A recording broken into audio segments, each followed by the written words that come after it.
नमस्ते children, today we will be going doing a very important revision, very important tricks and very key important questions करने वाले हैं। ये chapter neural control और coordination जो chapter 18 आपका है from first PUC, so 11th standard. So let's do this chapter and will be focusing on very key questions. ये बहुत important tough questions, 25 tough questions रहेंगे जिससे आपका ये पूरा चैप्टर का वेरी इंपॉर्टेंट रिवीजन हो जाने वाला है। Okay, so let's start that right away and we will start with what from NEET prep questions. NEET prep का ये क्वेश्चंस हम देखने वाले हैं कैसा है। So let's start this from this particular chapter as to how we go ahead. यहाँ पे देखो पहला क्वेश्चन दिया है कि in a neuron Nissl granules are present in dendrites as well as cell body, पूछा है कि नहीं। सो निसिल ग्रैन्यूल्स कहां पे है? So where do you get this Nissl granules? You know this Nissl granules are present within the cell body, है कि नहीं। And is it also present in the dendrites? Yes, आपको पिक्चर याद रखना है जो डेंड्राइट का है, वो जो डेंड्राइट का पूरा पिक्चर आता है और सेल बॉडीज का रहता है। तो पूरा ये जो निसिल ग्रैन्यूल्स है, not only is it in the cell body, it's also within the dendrites. But क्या वो एक्सॉन के अंदर जाता है? नहीं, it doesn't get into the axon, ये याद रखना। The unmyelinated neurons in the peripheral neural systems are not enclosed by Schwann cell. अगला पूछा है कि अनमाइलिनेटेड neurons जो है, okay, you know this particular thing that there are unmyelinated neurons. What are the unmyelinated neurons? Those that don't have Schwann cells, है कि नहीं? हाँ, let me erase this. Okay, so the unmyelinated neurons in the peripheral neural systems are not enclosed by Schwann cells, बोला है. Do you get Schwann cells in the unmyelinated neurons?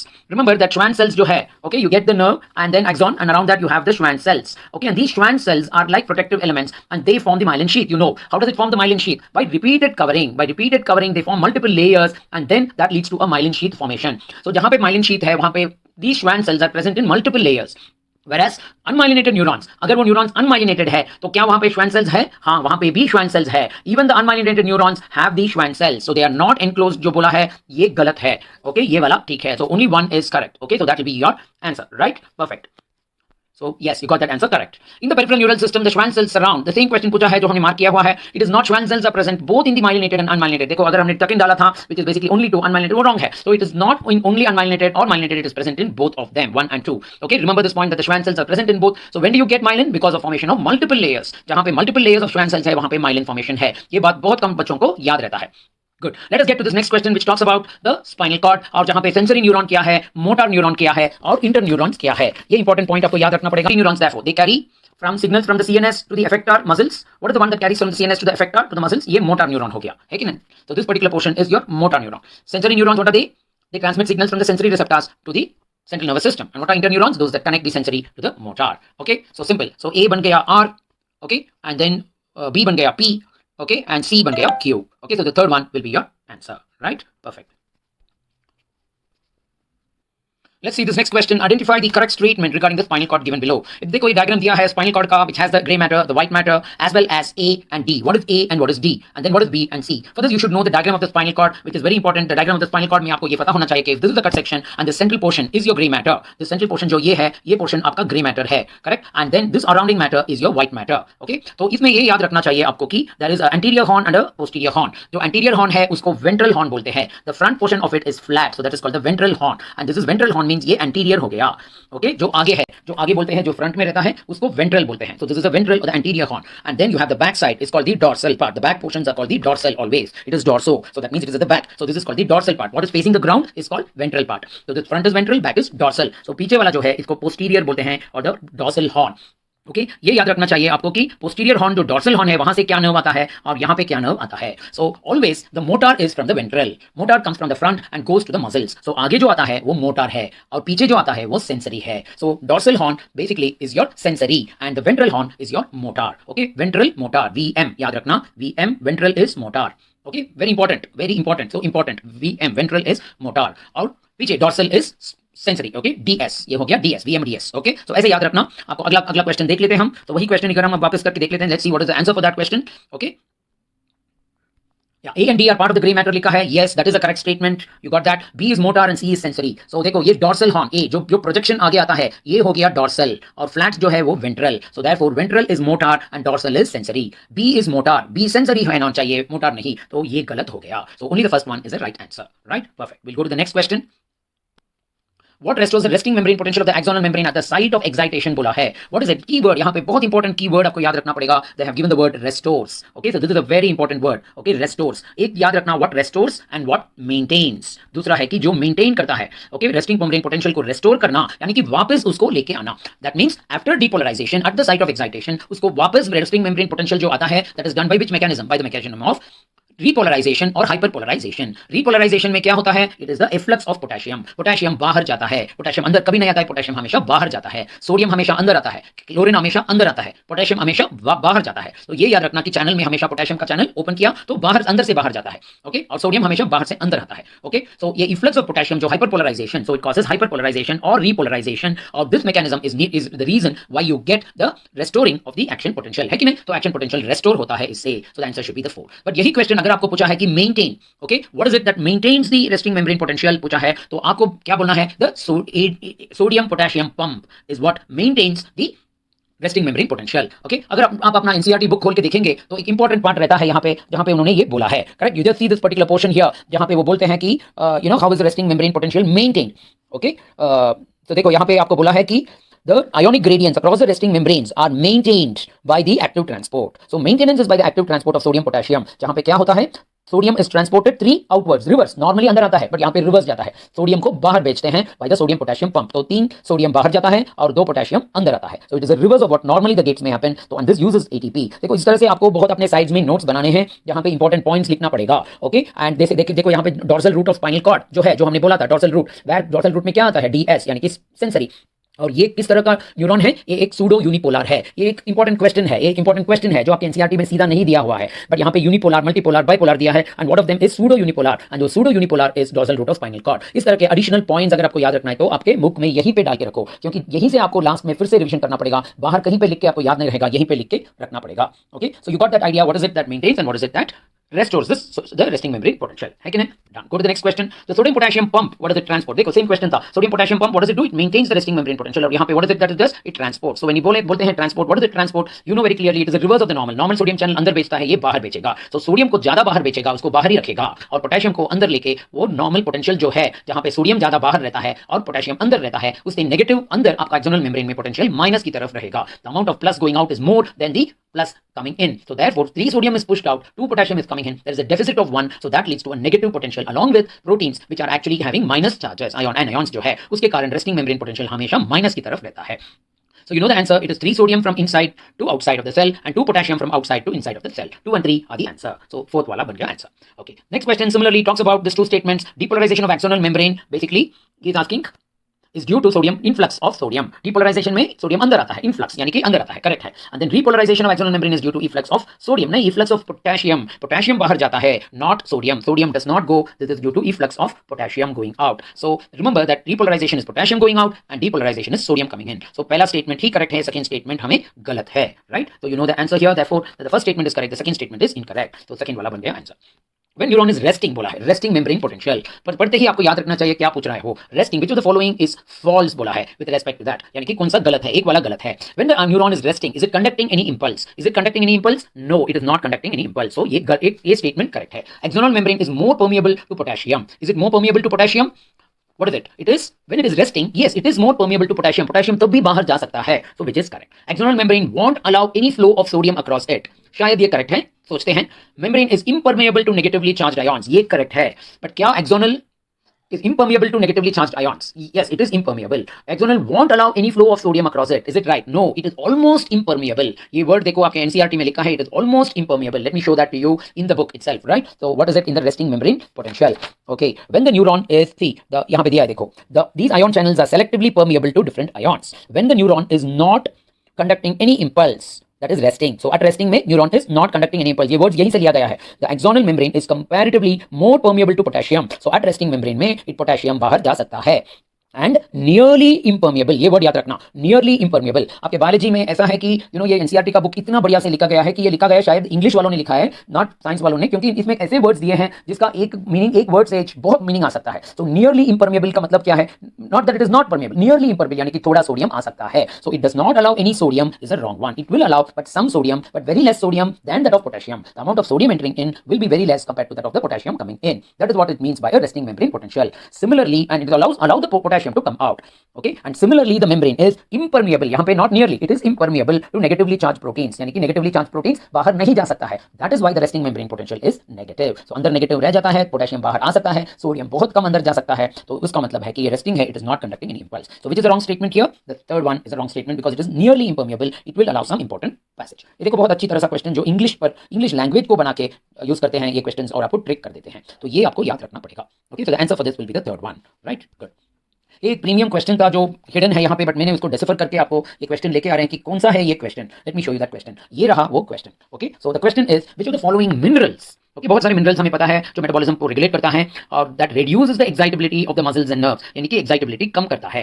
Calcium अगर ज्यादा है तो मसल कॉन्ट्रैक्शन ज्यादा होता है कि नहीं. सोडियम अगर ज्यादा है तो डीपोलराइजेशन ज्यादा होता है. पोटेशियम ज्यादा रहने से क्या होता है और मैग्नीशियम ज्यादा रहने से क्या होता है. क्या नर्व पोटेंशियल में आपने कहीं पे मैग्नीशियम पढ़ा है अभी तक? शायद नहीं, but magnesium plays a very important role in muscle में अगर ज्यादा है तो it does reduce the excitability. Magnesium for muscle, M for M, so muscle for magnesium, वो आप याद रख सकते हैं कि M for M, that is magnesium for muscle, M for M. But nerves and muscles पूछा है यहाँ पे, दोनों पूछा है कि नहीं. नर्व्स एंड मसल्स दोनों पूछा है. So that is why it is very important that you learn that this is basically has to be because of potassium. So which of it will cause reduce the excitability? Potassium increase से आपका excitability कम हो जाएगा. तो ये रहा वो hidden question जो आपके लिए हम लेके आए हैं. Okay, let's go to the next one. Myelination of axons in the central nervous system is brought about by. देखो जहां पे माइलिनेशन ऑफ नर्व्स पता है हमें, श्वान सेल्स इंपॉर्टेंट है और हमने ये भी याद रखा कि Schwann cells are present both in myelinated and unmyelinated. पर जब ज्यादा हो जाता है वो माइलिन बन जाता है. बट सेंट्रल नर्वस सिस्टम यानी कि ब्रेन में श्वान सेल्स हैं या कुछ और है? श्वान सेल्स नहीं रहता है ब्रेन में, सेंट्रल नर्वस सिस्टम में. वहां पे जो cell that is responsible for myelin is called oligodendrocytes. Okay, ये ओलिगो यानी कि बहुत कम और डेंड्रोसाइट्स कम वाला dendrocytes, and they are called as, okay, those are one that are responsible for the myelination. Okay, तो ये याद रखना. Microglia are basically like just holding the neurons together. They are like structural membrane, structural proteins, and astrocytes be just to hold the neurons. They are more for support. Astrocytes और microglia support के लिए होता है, whereas oligodendrocytes are for the formation of myelin. So the answer here is the third one. Okay, the resting membrane potential is nearly impermeable to sodium ions. इस देखो ये word हमने पढ़ा था कि it is given that it is nearly impermeable to sodium. तो ये सही है. Okay, right. Depolarization of axonal membrane is due to influx of sodium, ये भी सही है. The size of action potential if produced does not depend on the strength of the stimulus. ये याद रखना कि action potential हमेशा is a all or none बोलते हैं ये, यानी कि या तो एक्शन पोटेंशियल आपको आता है या तो एक्शन पोटेंशियल नहीं आता है. ओके, ये याद रखना. It is a all or none phenomenon. तो you call this all or none phenomenon. Okay, so which means action potential होता है तो हमेशा पूरा ही होता है और या तो कभी नहीं होता. तो अगर आपको एक्शन पोटेंशियल हो रहा है, स्ट्रेंथ ऑफ द स्टिमुलस, अगर स्टिमुलस का स्ट्रेंथ थ्रेशोल्ड से ऊपर है तो वो अपने ऑटोमेटिकली आपको पूरा पोटेंशियल आता है. So the cyclic potential is always full, it is not half potential. Okay, ये भी याद रखना. तो how do we know that the strength is more और नो? तो जब स्ट्रेंथ ज्यादा होता है क्या होता है? फिर ये भी याद रखना कि अगर स्ट्रेंथ ज्यादा है तो you get more number of potential with in that time. देखो इतने ही टाइम में आपको एक सिंगल पोटेंशियल आया और उतने ही कम टाइम में आपको ज्यादा पोटेंशियल आया. तो इसका मतलब है पोटेंशियल का स्ट्रेंथ दोनों सेम रहता है, बट नंबर ऑफ फ्रीक्वेंसी ज्यादा हो जाता है if the strength is more. तो ये याद रखना कि strength is determined by the increase in the frequency of the action potential, not by the size of the action potential. The size of the potential is always a all or none phenomenon. Right, very very important point. This point is missed very many times. So third वाला जो हम बोल रहे हैं यहाँ पे is produced does not depend on the strength is also right. 1, 2 and 3 all of them are right. In electrical synapse, देखो synapse पूछा है. सिनेप्स में दो तरह का सिनेप्स रहता है, या तो केमिकल सिनेप्स या तो electrical synapse. Right, so these are the two types of synapse which are available. How is the nerve impulse transmitted between the neurons पूछा है. Between the neurons how is it transmitted in electrical synapse? Okay, by releasing neurotransmitter. You get neurotransmitter in electrical synapse, नहीं chemical synapse में होना चाहिए, ये गलत है. Through direct movement of ions, यहाँ पे डायरेक्टली देयर इज अ छोटा जंक्शन ही रहता है, वहां पे सीधा जिस तरह से मसल में डीपोलराइजेशन चलता है उसी तरह डीपोलराइजेशन प्रोपेगेट होता है. तो by direct movement of ions होता है, ये करेक्ट है. बाय सिनेप्टिक वेसिकल्स नहीं है, वो केमिकल में है. Through saltatory conduction is within the axon, not at the synapse. So ये भी गलत है. It has to be the second one. So the answer is the second one, right? With regard to neuronal signaling in the body, which of the following is true? Neuronal transmission can be caused by both electrical and chemical stimulation. Yes, transmission जो होता है दोनों से होता है. दो तरह का सिनेप्स रहता है और synapse ultimately results in production of an electrical current for signal transduction. Electrical current आ जाता है जिससे कि सिग्नल जाता है. True. All the synapse in humans are electrical and unidirectional. Wrong. All the synapses are either electrical or chemical. हमारे humans में electrical बहुत कम रहता है, ऐसे नहीं है कि नहीं है. ये याद रखना कि इलेक्ट्रिकल रहता है हमारे आंख में, बट वो सिनेप्सेस बहुत कम रहता है. ओके, ये देखो यहाँ पे आपके बुक में दिया हुआ है वो word. Basically electrical synapses are rare in our system बोला है. Right, I will show you that on the book. Electrical synapses are rare in our system. Right, so it is not that it is not present, but it is very rare. तो ये याद रखना. Okay, done. So then we go to the next important question. When action potential abruptly drops from positive to negative, यानी कि action potential ऊपर आया था वो हमेशा negative रहता है, negative से ऊपर गया और abruptly drops यानी कि क्या हो रहा है, रिपोलराइजेशन हो रहा है। Potassium gates are inactivated, sodium gates are open, wrong है। पोटेशियम बाहर जाता है ड्यूरिंग रिपोलराइजेशन। क्या होता है यहाँ पे, पोटेशियम बाहर जाता है। Okay correct. So during this part potassium goes out, this you should remember that potassium goes out in the repolarisation. क्या होता है, पोटेशियम बाहर जाता है। Sodium gates are inactivated, potassium gates are open, both potassium gates are inactivated, both are open नहीं। तो you know that sodium gates are inactivated और potassium gates को ओपन कर देते हैं, उसी को ये अब्रप्टली ड्रॉप होता है। डिपोलराइजेशन आते ही how long does the depolarisation last, ये याद रखना, depolarisation last for a fraction of a second. ये भी यहाँ पे दिया हुआ है आपके बुक में कि the sodium induced permeability of sodium is extremely short lived, it's extremely short lived, within a fraction of a second potassium diffuses outside the membrane। देखो within a fraction of a second, तो ये book आपको 10 बार पढ़ना पड़ेगा। Okay so that you remember every word of it कि it is fraction of a second, not even 1 second, एक fraction of a second रहता है डिपोलराइजेशन। ओके सो चलते हैं अगले क्वेश्चन के लिए। ओके तो दिस में सेकंड वाला भी करेक्ट है। If the resting membrane potential of an excitable cell is made permeable to all ions, ये एक ट्रिकी क्वेश्चन है कि पूछा है कि एक्साइटेबल सेल है और उसको परमेबल कर दिया सभी आयन्स के लिए, then which of the following is least likely to happen? Resting membrane है ऑफ एन एक्साइटेबल सेल, सो वो रेस्टिंग है तो सभी आयन्स को ओपन कर देते हैं, तो क्या होता है, रेस्टिंग में क्या होता है, कहां पे क्या है, ये आपको याद रखना है। रेस्टिंग मेम्ब्रेन में क्या है, सोडियम ज्यादा बाहर है, पोटेशियम अंदर है। क्या होता है, क्लोरीन का वो भी बाहर रहेगा। ओके और प्रोटीन्स अंदर रहेगा, इतना ही है। तो सोडियम कहां से ज्यादा है, बाहर है, तो influx of sodium is likely to happen, yes. Influx of chloride बाहर से अंदर आ सकता है, तो ये दोनों बाहर से अंदर आ सकता है, राइट। तो ये दोनों करेक्ट है। पोटेशियम वो कहां से कहां जा सकता है, अंदर है पोटेशियम ज्यादा, तो वहां से बाहर जा सकता है। पोटेशियम इफ्लक्स हो सकता है, ये भी करेक्ट है। क्या नहीं हो सकता है, इफ्लक्स ऑफ सोडियम, क्या सोडियम बाहर जा सकता है, नहीं, क्योंकि बाहर ज्यादा है अंदर कम है, तो सोडियम बाहर से अंदर ही आएगा, वो अंदर से बाहर नहीं जा सकता है। तो इफ्लक्स ऑफ सोडियम गलत है यहाँ पे, समझ गए। तो इस तरह से आपको याद रखना इस तरह का question. Dysfunction of which of the following parts of the human body is most likely to affect the learning and memory? एक बहुत इंटरेस्टिंग क्वेश्चन है जो मैंने मार्क किया हुआ है यहाँ पे, आंसर है हिपोकैम्पस। क्यों हिपोकैम्पस यहाँ पे एक आंसर है। देखो मेमोरी के लिए आप जानते हैं कि main part that is needed is your cerebrum. Okay which part of it, the cerebellum, नहीं cerebrum. Okay cerebrum correct, cerebrum is needed, the front portion of your brain, correct, which is very important. The cerebrum basically consists of the forebrain. The forebrain consists of the cerebrum, the thalamus and the hypothalamus, correct. So ये बन गया आपका forebrain, और ये cerebrum जो है is mainly responsible for your memory, for your thinking, for your calculations, for your learning, everything। उसमें देखो यहाँ पे एक इंपॉर्टेंट वर्ड लिखा गया है आपके बुक में, that the inner parts of the cerebral hemisphere, the inner parts of the cerebral hemisphere and a group of associated deep structures like amygdala and hippocampus form a complex structure called the limbic lobe. तो ये hippocampus और amygdala are part of the limbic lobe and along with the hypothalamus it is involved in regulation of sexual behaviour, expression of emotional reaction. तो emotion का effect रहता है, जो excitement, pleasure, anger, motivation के लिए, और ये सभी इसको सोशल ब्रेन या लिम्बिक ब्रेन बोलते हैं। It is called the limbic lobe, और ये अलग नहीं है, ये part of the cerebral hemisphere, it is inner part of the cerebral hemisphere. और यहाँ पे हमें याद रखना पड़ेगा कि this portion is also important for short term memory. तो यहाँ पे आप साइड में लिख लो यहाँ पे कि ये शॉर्ट टर्म मेमोरी के लिए बहुत इंपॉर्टेंट है। Okay which part, the limbic system is needed for short term memory. तो इस तरह से आप ये भी अभी बुक निकाल के आपके बुक में अभी जाके लिख लो ये parts. Okay very important point है, जहां पे आपको पता चलेगा कि ये लिम्बिक सिस्टम जो है is important for short term memory. यहाँ पे हम ये भी बोलते हैं कि मिड ब्रेन में सेरेब्रल पेडंकल्स है, और ये सेरेब्रल पेडंकल्स आगे रहता है। और मिड ब्रेन का क्या पोर्शन होता है, वहां पे it is located between the thalamus and the hypothalamus of the fore brain and the pons. So pons और थैलेमस के बीच में पीछे हिस्से में जो आता है, तो ये डायग्राम आपको याद रखना पड़ेगा। This whole thing is called the cerebrum, और उस पर बेसिकली दिस रेड एरिया जो है बेसिकली वो सेंसरी है, और आगे जो है मोटर है और पीछे जो है सेंसरी है। So red is motor and then back is sensory, और देन ये पोर्शन कॉर्पस कोलोसम है, ये आपका बन गया, this portion is the thalamus, और आगे नीचे जो आ रहा है peduncle, this portion is your pituitary, और इसके ऊपर जो है इसको हम हाइपोथैलेमस बोलते हैं। तो the upper portion of the thalamus is called the epithalamus, and then इसके पीछे ये थैलेमस हाइपोथैलेमस, और ये देखो ये पोर्शन बन गया पॉन्स नीचे वाला। Okay this bulge is always called the pons. तो इन दोनों के बीच में जो पोर्शन है, जो हमने यहाँ पे देखो मार्क करके रखा है, इस तरह से मार्क करके रखो कि इस जगह को हम मिड ब्रेन बोलते हैं, which is between the thalamus hypothalamus and basically the pons. और ये मिड ब्रेन के पोर्शन में जो है हम यहाँ पे देखो आपको पीछे के हिस्से में यहाँ पे आपको 2 पेडंकल्स आता है, सेरेब्रल पेडंकल्स, और पीछे हमें 2 कॉलिक्यूलाई आता है, सुपीरियर और इंफीरियर कॉलिक्यूलाई, और these are responsible for auditory and visual pathways. So mid brain बहुत इंपॉर्टेंट होता है आपका विजन और हियरिंग को ट्रांसमिट करने के लिए, and mid brain is a place where lot of nerves pass through between one part of the brain to the another. So ये डायग्राम आपको बहुत इंपॉर्टेंट याद रखना पड़ेगा। बीच में आप ये पोर्शंस डाल दो कि पॉन्स को पॉन्स वेरियोली बोलते हैं, तो ये वर्ड आप यहाँ पे ऐड करके रख सकते हैं। और ये जो सेरेबेलम पे जो है, जो बीच में हमको ट्री की तरह दिख रहा है, nerves which are kind of like a tree shape, तो इसको आर्बर विटे बोलते हैं, इसको आर्बर विटे बोलते हैं। तो ये पॉइंट्स आपके डायग्राम पर डाल के रख लेना। Okay we will go with the next question. So ये important part about learning is hippocampus. Okay right.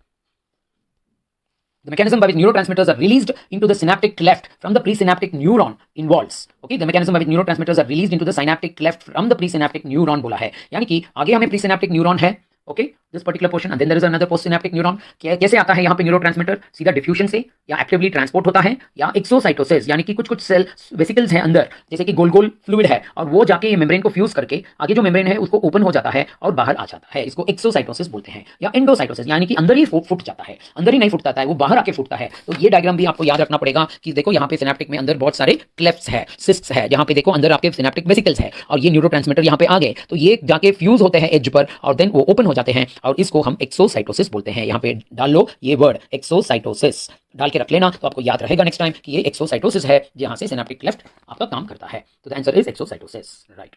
How many of the given statements are correct? Hind brain and the mid brain make up the brain stem. तो brain stem क्या है? Made up of the mid brain, the medulla, the pons, correct, and the spinal, okay spinal cord, spinal cord नीचे आता है तो medulla, Pond's और cerebellum के साथ में जो है हाइंड ब्रेन है। और ब्रेन स्टेम को क्या बोलते हैं? Brain stem is made up of the hind brain and the mid brain, right. तो ये बात भी आपके इसमें दिया गया है कि the brain stem is made up of the, देखो यहाँ पे नीचे लिखा है that 3 regions make up the brain stem, the mid brain, the pons and the medulla.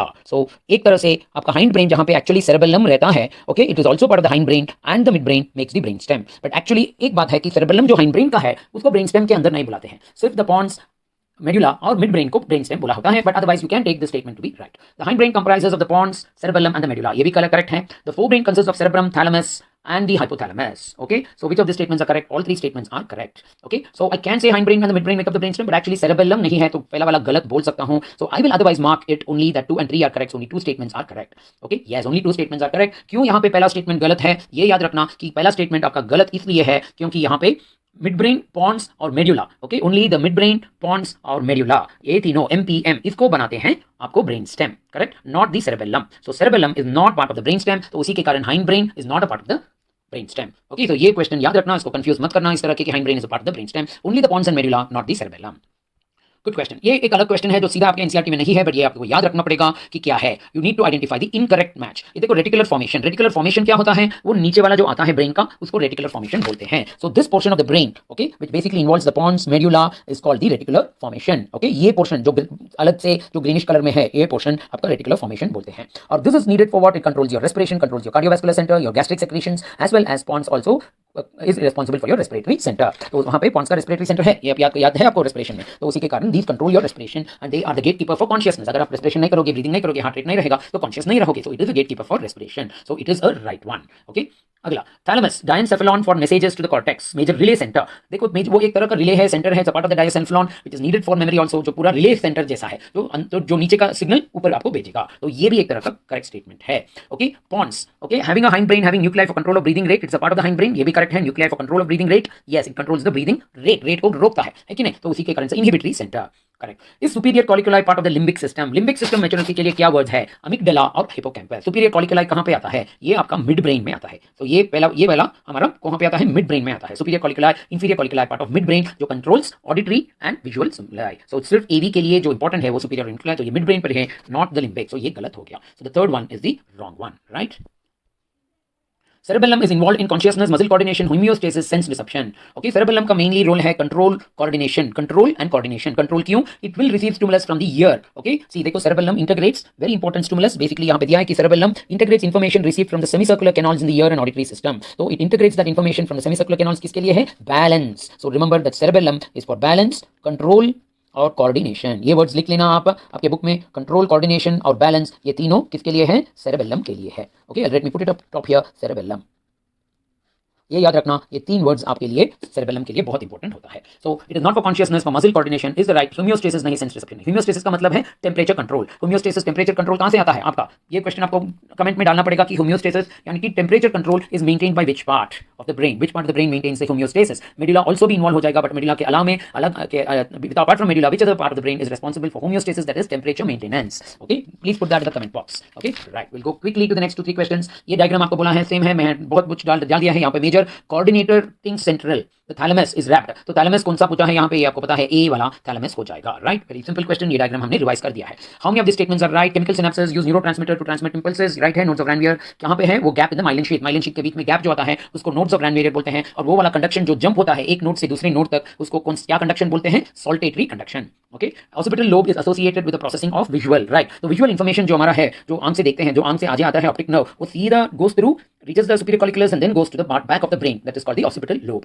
और टेम्पोरल लोब कौन सा है, ये साइड में रहता है, विच इज फॉर ईयर के बाजू में, सो इसको टेम्पोरल लोब बोलते हैं, and that is for auditory information, ये भी करेक्ट है। Okay, the spinal cord is responsible for voluntary actions, क्या वो वॉलंटरी के लिए है, नहीं ये गलत है, it is involuntary action, right. So spinal cord is fourth one is wrong one, बाकी का 3 स्टेटमेंट तो करेक्ट है हमारे लिए यहाँ पे। Okay, so we know that 3 statements are right, so the second one is the answer, right? So he has given the third one, यानी कि 4 statements correct, 1 2 3 4 statements correct है, फिफ्थ वाला wrong है। मैं सोचा कि सिर्फ 3 था, तो 5 स्टेटमेंट थे, उसमें 4 पहले 4 करेक्ट है, फिफ्थ वाला wrong है।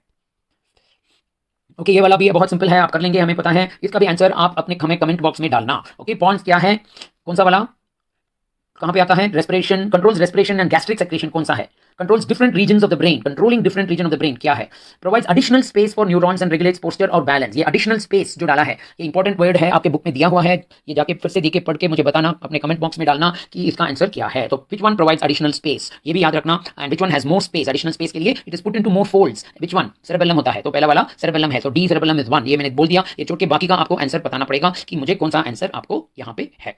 Okay, so let me know which is the correct answer here in the comment box डाल लेना। Okay, sure, we'll go with the next one. Which of the following regions of the brain is incorrectly paired with its function? ये important है, मैं फिर से repeat कर देता हूँ, medulla oblongata is part of homeostatic control आता है। Okay, it is but homeostatic control mainly आता है हमें एक और जगह, जो मैंने क्वेश्चन पूछा था आपको, वो आपको कमेंट बॉक्स में डालना पड़ेगा। Cerebellum for language comprehension, cerebellum देखो किसके लिए होता है, वो मेनली कोऑर्डिनेशन के लिए होता है, वो नॉट फॉर लैंग्वेज, तो ये वाला गलत है। Corpus callosum, communication between the left and right cerebral cortex, ये पार्ट आपको पता है कि सेंट्रल पोर्शन इसको कॉर्पस कैलोसम बोलते हैं, और this is meant for communication between the left half and the right part of the cerebral brain. Correct, the brain is divided into parts, but बीच में कम्युनिकेशन जो है वो कॉर्पस कैलोसम से आता है, वो करेक्ट है। And the cerebrum for calculation and contemplation, contemplation यानी कि सोचना, correct, which is also right, so ये भी करेक्ट है। तो medulla oblongata is also part of homeostatic apart from another part which you have to tell me in the comment box. So cerebellum language comprehension is wrong.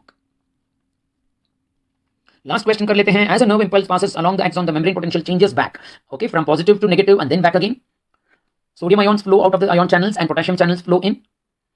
Sodium channels open as the membrane potential becomes less negative. Sodium potassium pump moves sodium ions into the cell. ये देखो चौथा वाला wrong है, हमें पता है, क्योंकि sodium potassium pump में सोडियम बाहर जाता है। ओके, एंड सो ये गलत है। Okay, as the membrane, as the nerve impulse passes, यानी कि क्या होता है, डीपोलराइजेशन में बोला है। डीपोलराइजेशन के टाइम में क्या होता है, डीपोलराइजेशन में changes from positive to negative नहीं, मेम्ब्रेन पोटेंशियल हमेशा कैसा होता है, it is always negative, it from negative it goes to positive and then comes down negative. So negative से पॉजिटिव जाके and then it becomes again negative, so negative to positive and then back negative is nerve impulse. So negative to positive, so not positive to negative, ये भी गलत है। So during depolarisation क्या होता है, sodium ions flow out नहीं, sodium ions flow in.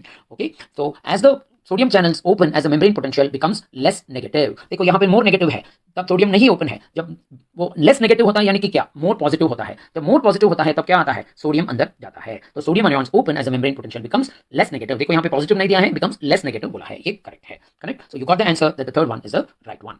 Okay, so these are all the important questions. बच्चे लोग, आप ये चैप्टर आपको अच्छी तरह से याद करके अच्छी तरह से रिवाइज करना, क्योंकि एक बहुत इंपॉर्टेंट चैप्टर है न्यूरल कंट्रोल और कोऑर्डिनेशन। इसमें बहुत सारे इंपॉर्टेंट थिंग्स आपको देख के पढ़ के रखना पड़ेगा, जैसे कि ये डायग्राम इंपॉर्टेंट था, ये डायग्राम तो पूरा इंपॉर्टेंट है। ओके, श्वान सेल देखो यहाँ पे निसल ग्रैन्यूल्स जो है यहाँ पे डेंड्राइट के अंदर जाता है, पर देखो यहाँ पे रुक जाता है, तो एक्सॉन के अंदर ना, ये श्वान सेल्स है जहाँ पे श्वान सेल्स का न्यूक्लियस है, और ये माइलिनेटेड और नॉन माइलिनेटेड दोनों में है। ये देखो नोड्स ऑफ रैनवियर बीच में आता है, और इसको हम क्या बोलते हैं, सॉल्टेटरी कंडक्शन बोलते हैं।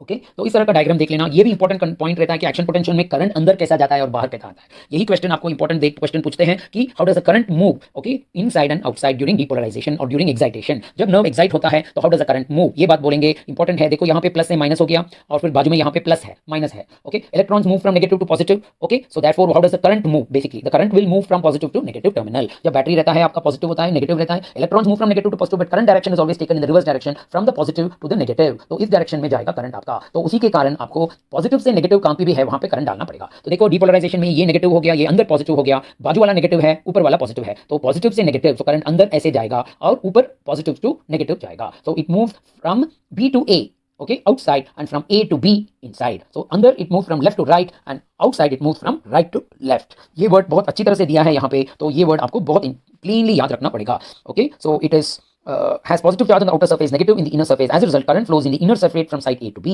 On the outer, current flows from B to A. तो इसी को A B उल्टा भी लिख के दे सकते हैं आप, A to B याद नहीं रखना, from this side left side to the right side inside, and outside it is from the right side to the left side. ये याद रखना, डायग्राम डाल के याद रखना, बहुत इंपॉर्टेंट होता है। तो इस तरह से आप रेस्टिंग मेम्ब्रेन पोटेंशियल को यहाँ पे ड्रॉ कर दो कि बेसिकली रेस्टिंग मेम्ब्रेन पोटेंशियल जो है कितना है, नर्व का -70, वो जाता है अप टू +30, और फिर डीपोलराइजेशन आता है, रिपोलराइजेशन इतनी तक, और -70 से जो फर्दर नीचे लेके जाता है उसको हाइपरपोलराइजेशन बोलते हैं। यहाँ पे भी पोटेशियम बाहर जाता है, और फिर पोटेशियम चैनल ब्लॉक स्टॉप होता है, तब फिर से जाके वो 70 पर जाके आ जाता है, तो इसको हम हाइपरपोलराइजेशन बोलते हैं। ओके, तो इस तरह से आप करंट का डायग्राम भी डाल के रख सकते हैं, यहाँ से यहाँ जाता है, बाहर यहाँ से यहाँ जाता है, तो इसको कंडक्शन बोलते हैं, करंट ऐसे मूव होता है करके। ओके, और ये फास्ट इन माइलिनेटेड और स्लो इन नॉन माइलिनेटेड रहता है। ओके तो ये बहुत सारे इंपॉर्टेंट क्वेश्चंस हमने किए हैं। 90% आपका ये चैप्टर बहुत अच्छी तरह से कंप्लीट है और एक सीरीज हम लेके आएंगे यहाँ पे, यही चैप्टर का nerve control and coordination. Don't miss, keep logged in for all and NEET, do like and subscribe, put in your comments as much as possible, let us learn together and see that we crack NEET 2026। All the best.